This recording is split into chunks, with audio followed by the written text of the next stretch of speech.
श्री गणेशाय नमः। जय श्री राम। समस्त श्रद्धालुजनों, धर्मप्रेमी भक्तों एवं विद्वान और महात्माओं को मेरा सादर प्रणाम। आज हम सभी एक अत्यंत गूढ़ और रहस्यमयी चौपाई पर विचार करने के लिए एकत्रित हुए हैं। जन जन मुनि जतनु कराही, अंत राम कही आवत नहीं।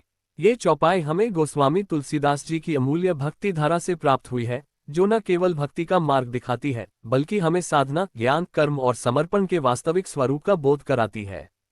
इस अमृतमयी वाणी में छिपे गूढ़ रहस्यों को समझना हम सभी के लिए एक अत्यंत महत्वपूर्ण विषय है। आज इस कथा के माध्यम से हम ये जानने का प्रयास करेंगे कि क्यों अनेक मुनि, संत और तपस्वी जन्म जन्मांतर तक कठोर साधना करते हैं, फिर भी अंत समय में राम परमात्मा की प्राप्ति नहीं कर पाते। क्या केवल कठोर तपस्या ही मोक्ष का मार्ग है, या फिर इसके पीछे कोई और रहस्य छिपा हुआ है? इस पवित्र चर्चा में हम वेद, पुराण, उपनिषद, योग और भक्ति परंपरा के महान आचार्यों के मतों को जानेंगे। हम ये भी समझने का प्रयास करेंगे कि किस प्रकार भक्ति, ज्ञान और कर्म के संतुलन से ही परमात्मा की प्राप्ति संभव है। इसलिए आप सभी श्रद्धा एवं एकाग्रता के साथ इस कथा का श्रवण करें और इसके गूढ़ तत्वों को अपने जीवन में अपनाने का प्रयास करें। अब हम कथा को आगे बढ़ाते हैं। जन जन मुनि जतनु कराही, अंत राम कही आवत नाही। गूढ़ विवेचन। गोस्वामी तुलसीदास रचित रामचरितमानस का ये दोहा भक्ति मार्ग, ज्ञान मार्ग और साधना के गूढ़ रहस्यों को प्रकट करता है। इसमें ये बताया गया है कि अनेक मुनि, संत और महाज्ञानी जन्म जन्मांतर तक कठोर तपस्या और साधना करते रहते हैं, लेकिन जब अंतिम समय आता है तब वे राम परम तत्व को नहीं प्राप्त कर पाते।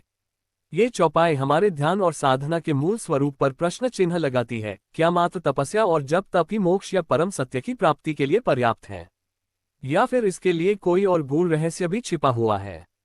इस चौपाई को विभिन्न मुनियों, संतों और विद्वानों ने अपने अपने दृष्टिकोण से विश्लेषित किया है। इसे ज्ञान, भक्ति और कर्म के संदर्भ में समझने के लिए हमें इसके भीतर छिपे गूढ़ तत्वों को परखना होगा। 1. शाब्दिक व्याख्या। इस चौपाई को शाब्दिक रूप में समझने पर निम्नलिखित अर्थ निकलते हैं। जन जन मुनि जतनु कराही, मुनि, ऋषि, संत, तपस्वी अनेक जन्मों तक साधना करते हैं। वे योग, ध्यान, तप, वैराग्य, ज्ञान और अन्य मार्गों का अनुसरण करते हैं ताकि वे परमात्मा तक पहुंच सकें। अंत राम कही आवत नहीं, परंतु जब मृत्यु का समय आता है तब वे राम परमात्मा ब्रह्म को प्राप्त नहीं कर पाते। इसका अर्थ यह निकलता है कि उनकी समस्त साधना और तपस्या में कोई न कोई त्रुटि रह जाती है। अब प्रश्न उठता है कि यह त्रुटि क्या है? इसे समझने के लिए हमें संतों और ज्ञानी मुनियों के अभिमतों को देखना होगा।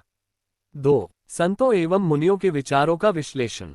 ज्ञान मार्ग का दृष्टिकोण। अद्वैत वेदांत का विश्लेषण।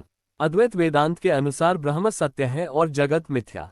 शंकराचार्य जैसे ज्ञानमार्गी संत इस चौपाई की व्याख्या इस प्रकार करते हैं। यदि कोई मुनि या योगी जीवन भर साधना करता है लेकिन आत्मज्ञान को नहीं समझता, तो अंत समय में वह परमात्मा से विमुख रह जाता है।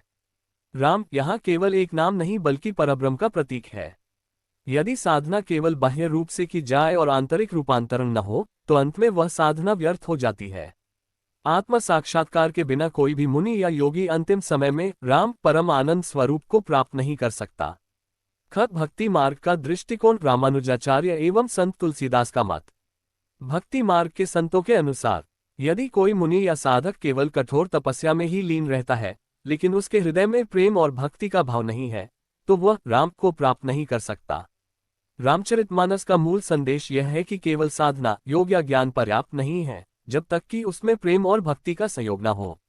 भगवान को पाने के लिए श्रद्धा, विश्वास और आत्मसमर्पण आवश्यक है। यदि कोई अहंकार, ज्ञान के गर्व या केवल साधना के अभिमान में रहता है, तो राम अंत समय में उसे नहीं मिलते। योग मार्ग का दृष्टिकोण। पतंजलि योग सूत्र के आधार पर व्याख्या। पतंजलि मुनि द्वारा प्रतिपादित योग दर्शन के अनुसार योग का मुख्य उद्देश्य मन को स्थिर करना है, चित्तवृत्ति निरोधा। यदि कोई साधक योग तो करता है लेकिन उसकी चित्तवृत्तियां शांत नहीं होती, तो वह अंत समय में भी राम परमात्मा को प्राप्त नहीं कर सकता। बाह्य योग और तपस्या तब तक अधूरी रहती है जब तक साधक का चित्त ईश्वर प्रणिधान अर्थात पूर्ण समर्पण में न हो। कर्म योग का दृष्टिकोण। भगवद गीता पर आधारित विश्लेषण। श्रीमद् भगवद गीता में भगवान श्री कृष्ण ने अर्जुन को कर्मयोग का उपदेश दिया। केवल तपस्या और साधना पर्याप्त नहीं है यदि वह निष्काम भाव से नहीं की जाती। अंत राम कही आवत नाही का तात्पर्य ये भी हो सकता है कि जो मुनि जीवन भर केवल अपने अहंकार के लिए साधना करता है, लेकिन प्रेम और सेवा का भाव उसमें नहीं है तो उसे अंत में भगवान प्राप्त नहीं होते। निष्काम कर्म और परमात्मा के प्रति समर्पण ही मोक्ष का मार्ग है। 3. चौपाई का आध्यात्मिक संदेश। ये चौपाई हमें ये सीख देती है कि 1. केवल बाहरी साधना ही पर्याप्त नहीं है। यदि व्यक्ति केवल जप तप व्रत या कठोर योग साधनाओं में लगा रहता है, लेकिन उसके हृदय में प्रेम और समर्पण नहीं है, तो उसकी साधना अधूरी है। 2. ज्ञान, भक्ति और कर्म का संतुलन आवश्यक है। केवल ज्ञान मार्ग से भी परमात्मा की प्राप्ति कठिन है, जब तक उसमें भक्ति का रस न मिले। 3. अहंकार सबसे बड़ा शत्रु है। यदि कोई साधक अपनी तपस्या का अहंकार करता है, तो वह परमात्मा से दूर रह जाता है। 4. भक्ति और प्रेम का महत्व। केवल साधना ही नहीं, बल्कि प्रभु के प्रति प्रेम और भक्ति भी आवश्यक है। गोस्वामी तुलसीदास की इस चौपाई में गहरा आध्यात्मिक संदेश छिपा है। इसका अभिप्राय यही है कि मात्र कठोर तपस्या, योग या ज्ञान पर्याप्त नहीं होते, जब तक व्यक्ति का अंतःकरण शुद्ध न हो और वह सच्चे हृदय से भगवान को पुकारे।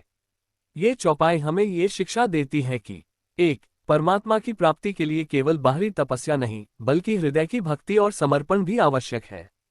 2. अंत समय में जो व्यक्ति सच्चे प्रेम और समर्पण से राम परम सत्य का स्मरण करता है, वही मुक्त हो सकता है। 3. केवल तपस्या और साधना से नहीं, बल्कि श्रद्धा, प्रेम और अहंकार त्याग से ही प्रभु को पाया जा सकता है। इसलिए साधकों को केवल बाहरी जप तप तक सीमित न रहते हुए अपने हृदय में प्रेम, भक्ति, करुणा और समर्पण का भाव जगाना चाहिए। तभी अंत समय में राम को प्राप्त किया जा सकता है। जन जन मुनि जतनु कराही, अंत राम कहीं आवत नहीं। इस अद्भुत चौपाई के माध्यम से हमने जाना कि केवल कठोर तपस्या, योग और ज्ञान ही पर्याप्त नहीं है, बल्कि परमात्मा की प्राप्ति के लिए सच्ची भक्ति, प्रेम और समर्पण आवश्यक है। जब तक मन में अहंकार, दिखावा या केवल बाह्य साधना का भाव रहेगा, तब तक राम परम सत्य की प्राप्ति कठिन बनी रहेगी। इस कथा से हमें ये प्रेरणा मिलती है कि हमें अपने हृदय को निर्मल बनाना चाहिए, प्रभु के प्रति पूर्ण समर्पण रखना चाहिए और भक्ति के मार्ग पर चलते हुए प्रेम और श्रद्धा से उनका स्मरण करना चाहिए। तभी हमारे जीवन का अंतिम क्षण भी आनंद और शांति से भर सकता है। अगर आपको ये कथा पसंद आए हो तो वीडियो को लाइक करें, अपने विचार कमेंट में साझा करें और चैनल को सब्सक्राइब करना न भूलें। हम आपके लिए ऐसे ही और भी गूढ़ आध्यात्मिक प्रसंग लाते रहेंगे। जय श्री राम।